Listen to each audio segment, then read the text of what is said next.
Ya, Assalamualaikum warahmatullahi wabarakatuh. Selamat siang semuanya. Kita akan lanjut di sesi ke-6. Udah nggak sadar ya, udah nyampe pertemuan ke-6 lagi aja. Waktu berlalu cepat sekali.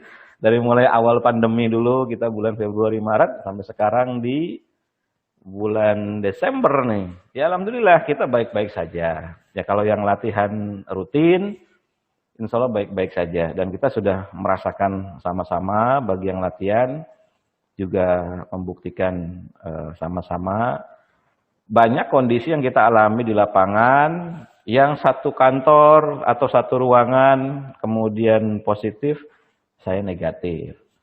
Ada yang satu pesawat positif, satu kantornya gitu, kitanya negatif.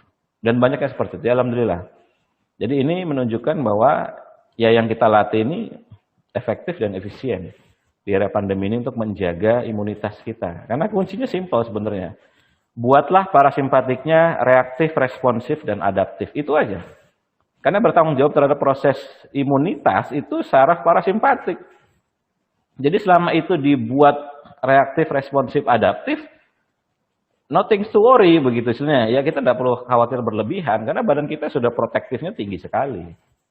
Selama saraf parasimpatik kita oke kualitasnya, protektif, reaktif, dan adaptif. Bagaimana caranya? Ya distimulasi terus-menerus. Kan aktivitas harian kita kan membuat keseimbangan dari saraf otonom kita kan kayak timbangan. Ya. Hari Senin, habis gajian, dapat bonus, hidupnya lagi pas enak misalnya. Ya parasimpatiknya naik. Nanti Selasa misalnya tiba-tiba dapat berita atau apalah yang kira-kira kurang mengenakan segala macam, atau let's say psikosomatis yang terlalu berlebihan misalnya, tiba-tiba bisa saja begitu. Ya parasimpatiknya turun. Itu dari aktivitas harian. Maka yang dilakukan adalah kembali menormalkan, mengoptimalkan parasimpatik. Maka sering saya kasih analogi seperti mobil yang kita pakai setiap hari. Kita nggak ada pilihan selain pakai mobil itu yang kita pakai setiap hari. Dan jalanannya ya berdebu, kotor, berlumpur, banyak air-air kotor segala macam. Kita nggak ada pilihan. Memang itu kendaraan kita untuk nyari nafkah misalnya. Ya udah enggak apa-apa, begitu di luar kena dan pasti kena, enggak mungkin enggak kena, kita enggak mungkin bisa menghindari jalanan berlumpur misalnya, karena jalannya cuma itu satu-satunya. Ya pada saat pulang bersihkan lagi. Kita kontrol semuanya, parameter-parameter mobilnya kita kontrol semuanya kan, kita kan lihat di dashboard.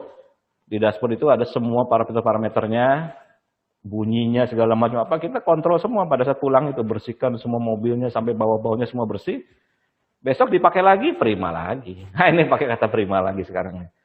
Besok dipakai ya mobilnya prima lagi. Nanti kena lagi itu ya nggak bisa ada pilihan kok. Masa mau di rumah terus seumur hidup kan nggak mungkin. Pasti ada kondisi di mana kita entah terpaksa atau sengaja untuk keluar. Pasti. Hingga akhirnya kita berinteraksi dengan virus itu. Nggak mungkin dah. Tapi nggak masalah selama viral load-nya itu masih bisa ditangani sama parasimpatik, maka pasti mati hari itu juga. Gitu. Jadi begitu udah balik lagi ke rumah, protokol dijalankan, mandi dan sebagainya, kemudian latihan. Besoknya gitu lagi, besoknya gitu lagi. Maka kita baik-baik aja, karena mobil kita selalu dirawat setiap harinya. Makanya yang bahaya itu adalah udah tahu jalanannya berlumpur, lagi musim hujan, kemudian banyak debu segala macam, kita ugal-ugalan. Nah itu viral load-nya makin lama makin tinggi. Nah itu yang bahaya. Ugal-ugalan artinya mereka tidak mau mengerti keadaan mobilnya. Nggak mau belajar tentang ya seluk-beluk mobilnya secara umum lah. Kita kan nggak mesti harus mengerti bagaimana mesin mobilnya dibangun. Kita cukup lihat dashboard aja. Kalau misalnya garis merahnya sudah sampai huruf E, yang kita lakukan adalah tambah bensin. Itu aja pengetahuan dasarnya kan. Kalau nanti udah nyala tempat olinya gitu di dashboardnya ya kita harus tambah oli. Kan pengetahuan dasar seperti itu. Kita nggak perlu tahu gimana parasimpatiknya bekerja sampai level molekuler, sampai level DNA. Kita cukup tahu kita stimulasi pakai ritme, lalu dia akan berresonansi, maka keluarlah asetilkolin hormonnya. Kalau asetilkolin keluar, maka asetilkolin sifatnya adalah begini, itu semua data-data jurnalnya ada. Nah itu yang setiap hari kita lakukan gitu. Makanya ya selama itu kita pahami betul, kesadarannya ada, ya latihannya akan jalan terus gitu. Karena kita paham situasi ini sedang tidak baik-baik saja. Kita tidak jelas kapan puncaknya. Data pun bohong semua mungkin. Kayak saya baca situs kawal COVID aja, kadang-kadang dia marah-marah juga sama data pemerintah. Karena banyak nggak bener. Masa data dipending seminggu? Coba orang udah mati dulu. Data dipending seminggu kan tujuannya mesti ada tujuan-tujuan lain. Tapi ya itulah keadaan kita di lapangan kan begitu. Teriak-teriak protokol kesehatan. Faktanya di lapangan sekarang udah begitu. Fakta lah ya, fakta. Apalagi akibat pilkada kemarin, kumpul-kumpul selesainya merayakan kemenangan atau kekalahan, ya kumpul-kumpul semua. Jadi mau gimana, memang kenyataannya begitu kan. Mobilnya kita terpaksa ketemu dengan lumpur, ketemu dengan segala debu dan sebagainya, ya udah bersihin aja di badan kita sendiri. Itu aja solusinya. Maka balik ke kesadaran diri sendiri. Jadi jangan pernah bosen begitu untuk latihan. Kenapa? Karena virusnya nggak ada bosennya, gitu aja. Emang virusnya bosen juga nyerangin manusia gitu. Gue capek nih udah 8 bulan nih nyerang manusia mulu nih. Gantilah sekali-kali nyerang kucing misalnya gitu. Ya nggak mau, virusnya bukan begitu kan. Sementara kita kan ada bosennya. Virusnya kan nggak ada. Nah jadi tujuannya kumpul-kumpul begini ada semangat lagi ketemu ngobrol-ngobrol satu sama lain. Coba latihan sendirian, pasti capek. Aduh kayaknya males banget. Tapi kalau buka Facebook, lihat berita-berita yang psikosomatis gitu ya, mau mata gitu, kurang ajar nih, gue mau getok aja orang ini nih, misalnya gitu. Atau ini apa nih, kesel banget nih. Wah itu udah mempengaruhi itu, mempengaruhi besar tuh. Sementara kalau latihan, males gitu kan, ada aja argumennya. Jadi sering saya bilang sama teman-teman begini, ada kondisi memang takdirnya kita sakit, ada kondisi takdir kita sakit. Mau diapain juga, mendadak kita akan jadi sering makan. Padahal kita orang yang menjaga betul gula darah misalnya. Akan ada kondisi kita cheating, istilahnya begitu. Istilahnya cheating. Nakal-nakal dikit lah. Tapi itu momen meledaknya kita. Istilahnya begitu. Momen meledaknya. Karena cheating itu dianggap, nggak apa-apa lah dikit aja.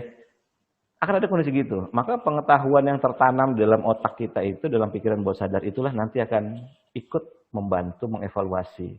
Jadi kalau kita tidak pernah tanamkan pengetahuan yang menghasilkan brain plasticity, pasti kita banyak tumbangnya dan susah untuk bangkit.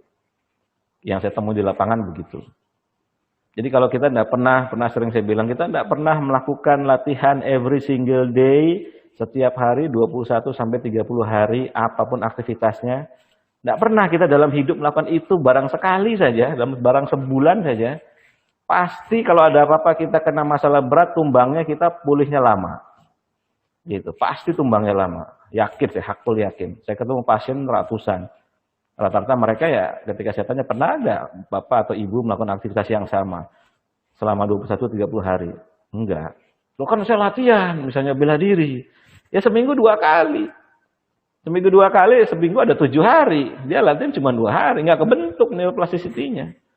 Karena neuroplasticity-nya harus every single day, setiap hari.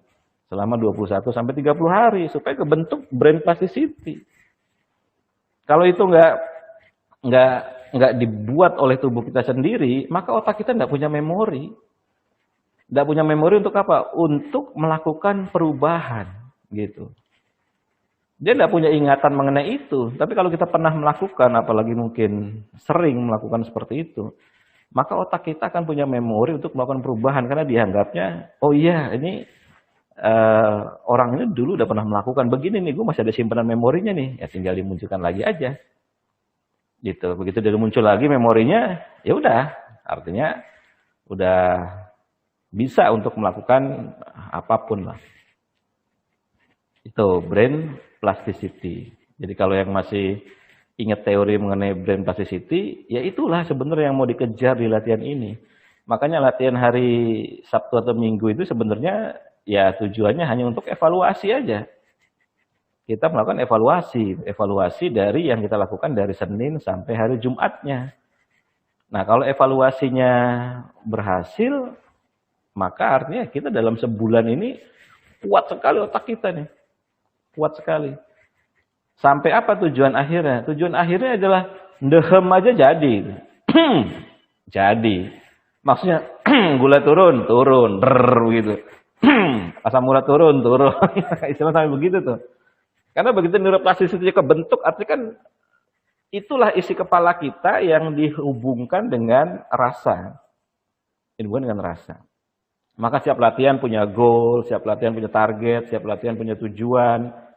Ya, supaya si syaraf di otak kita ini ketika brain plasticity-nya kebentuk, dia berisi apa yang kita mau muat ke situ.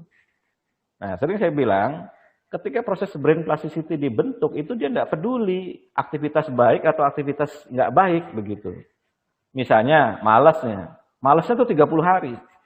Ya kebentuk juga brain plasticity-nya. Otaknya nggak peduli itu. Terus rajin 30 hari, ya kebentuk juga sama-sama brain plasticity-nya. Tapi yang satu malas, yang satu rajin. Jadi kalau setiap hari saya bayangkan kankernya mengecil, lalu saya pernapasan.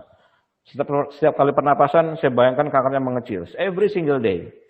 Selama 30 hari. Pasti akan mengecil. Karena otak kita akan menganggap itu sebagai sebuah kebenaran. Yang dilakukan terus-menerus. Begitu. Kalau enggak ya enggak bisa. Jadi kalau latihan seminggu sekali, Senin, Selasa, Rabu, Kamis, Jumat, Sabtunya enggak latihan. Latihannya minggu aja. Enggak akan jadi. Makanya kadang-kadang kalau ada yang curhat, japri, saya tanya, hariannya latihan enggak? Wah enggak sempet mas, misalnya saya terlalu sibuk. Ya berarti mas memilih kesibukan itu kan. Sedangkan di era pandemi ini kan timbangannya udah mulai agak-agak ketat bergeser ini antara kesehatan sama ekonomi kan. Kita kan memilih, kita mau jadi apa badan kita kan gitu. Makanya saya bilang, enggak mungkin kita kalau 100% di latihan aja, tapi nggak kerja. Enggak mungkin juga kan. Ya pasti harus kerja, nggak bisa enggak. Jadi paralel aja, bangun tidur, latihan. Setelah itu silakan beraktivitas. Berarti kita numpuk virus hari itu. Karena kita ketemu orang, kita ketemu pasien, kita ketemu di pasar segala macam. Kita numpuk virus, pasti nggak mungkin enggak. Pulang, bersih-bersih, latihan lagi. Sadar sendiri aja. Kalau enggak, ya wes nanti mobilnya siap-siap meleduk nanti. Karena kita pakai terus setiap hari, kita tahu ini ada debu lumpur pada nempel, nggak kita bersihkan. Pasti rusak. Nggak mungkin enggak. Tapi kalau kita sadar, pagi mau berangkat latihan, setelah itu biarkan beraktivitas. Di tengah jalan ada sempat 55, di perjalanan 55. Nanti pulangnya, latihan lagi, nggak ada yang nyuruh. Makanya sering saya bilang, coba sekali-kali eksperimen. Bangun tidur, lihat oximeternya. SpO2-nya dicatat, BPM-nya dicatat. Setelah itu kerja, seperti biasa. Mau work from home atau mau work from office, terserah. Begitu pulang ke rumah, pasang lagi oximeternya, ukur. Mesti BPM-nya naik. Pasti BPM-nya naik. Nah, turunkan lagi. Gitu. Pasti BPM-nya naik, SpO2-nya turun. Karena dia beraktivitas pada hari itu. Ya turunkan lagi. Kalau mau lengkap ya gula darahnya ukur juga. Itu netralkan dulu sebelum tidur. Kalau itu dilakukan setiap hari, mesin kita prima terus kan. Bukan dini mesinnya, ya pencegahan dini supaya prima ke depannya. Ini dapat sekeluarga nih. Jadi latihan setiap hari sebagai pencegahan dini supaya prima. Tuh 3 saya sebut tuh. Hari dini prima, sekeluarga dapat semua. Oke. Ya itu kayak gitu teorinya. Jadi latihan jangan bosen. Ini sudah segampang-gampangnya teknik napas ya. Nggak ada lagi yang lebih gampang dari ini. Jadi kalau sampai nggak latihan ini kebangetan.